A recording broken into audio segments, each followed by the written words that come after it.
是徐 YouTuber 鲁罗罗。随着剑灵革命在近期又迎来了一次的新改版，新职业枪骑士也在这次的改版当中随之开放。虽然枪骑士是一名以远距离为主的输出职业，但它的变化性也十分灵活，因此今天就让洛洛来与大家分享一下这个新职业以及一些培养和使用上的技巧吧。那影片开始前，如果你还没有订阅洛洛的频道的话，记得先订阅一下哦。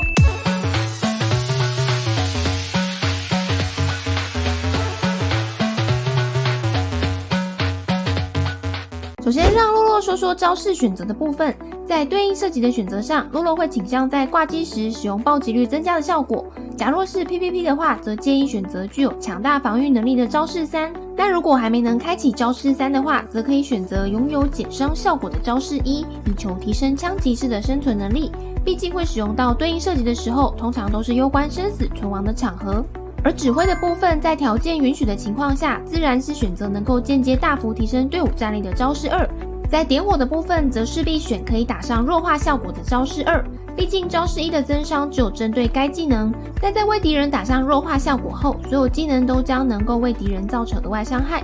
再来落花流水的部分，则是比较建议选择招式1的增伤。虽然招式2还有着增加移动速度的 buff， 但是有时贴近敌人的效果其实也为自己增加了不少风险，使用上的频率并不算高。而虽然对应射击的招式内有着提升暴击率的效果，可以让炸弹扩散的增伤机会增加，但是几率本身就有着不稳定的因素，而且这又是枪骑士相当珍贵的反制技能，所以洛洛还是会比较喜欢附加灼伤效果的招式2。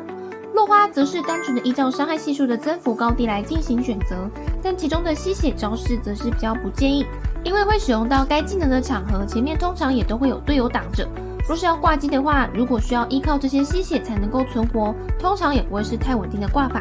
前进射击的选择相当单纯，主要就是PVP 和 PVE 的场合来回切换就好。热气喷发则可以和点火一样，选择可以对敌人打上弱化效果的招式2，让两者在衔接之后可以一口气将敌人的弱化层数叠加到趋近于顶。连续爆发和前进射击一样，并没有太多的选择，但 PVP 的时候若可以使用招式2，其实会是个相当强力的技能，因为枪骑士除了可以利用无敌吃掉对方的必杀招外，本身还附带着击倒的效果，很容易在此反打一波。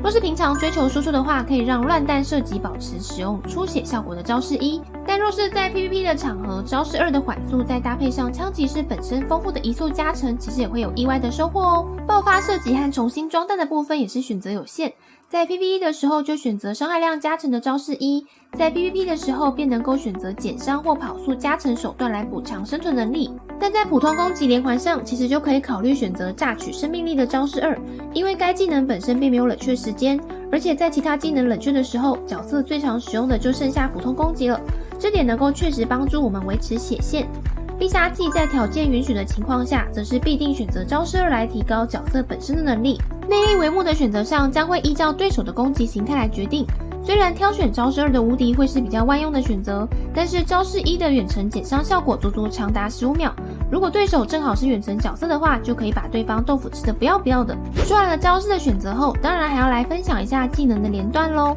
枪骑士的技能组可以先从拥有弱化效果的点火与热气喷发起手，以便叠高敌人身上的弱化层数。而在使用热气喷发的过程中，也会释放到前进射击来增加 PVP 贯穿率，让后面释放的技能伤害更高。在完成基础的增伤前置后，就可以补上连续爆发来牵制对手，且在丢出炸弹扩散的伤害地带之后，可以使用震荡射击将敌人留在原地，让对手在吃满地带伤害的同时，再依序使出空中射击和地面劈击。在打完爆发射击系列的技能后，就可以准备进入必杀阶段了。进入必杀状态后，如果斩击有牵制效果的话，便能够先手释放斩击牵制敌人，并接续着使用高伤害系数的狙击姿势和坠落来进行补刀。如果看过枪骑士的技能组的话，会发现它有着相当大量的范围攻击技能。虽然这样的玩法在副本内可以打出不少的输出，但在平常挂机的时候却相当容易陷入被怪物围剿的局面，因此在挑选挂机技能的时候还要格外留意这个问题，才不会在挂机的时候不小心招惹一堆疯狂粉丝扑上来让你躺地上看星星哦。以上就是这次剑灵革命关于枪骑士的招式培养方向与连招技巧心得，分享给大家。那有任何问题可以在底下留言，洛洛都会一一回复。觉得影片内容实用，也欢迎分享给更多人知道。若是想支持洛洛的频道内容，也可以点击加入按钮来成为洛洛帮会员，每个月请洛洛喝杯鲜奶茶加鸡排。最后喜欢洛洛的影片，可以点击喜欢，给洛洛一个鼓励。每周一到晚上的9点半更新影片。我是 YouTuber 鲁洛洛，我们下次见喽。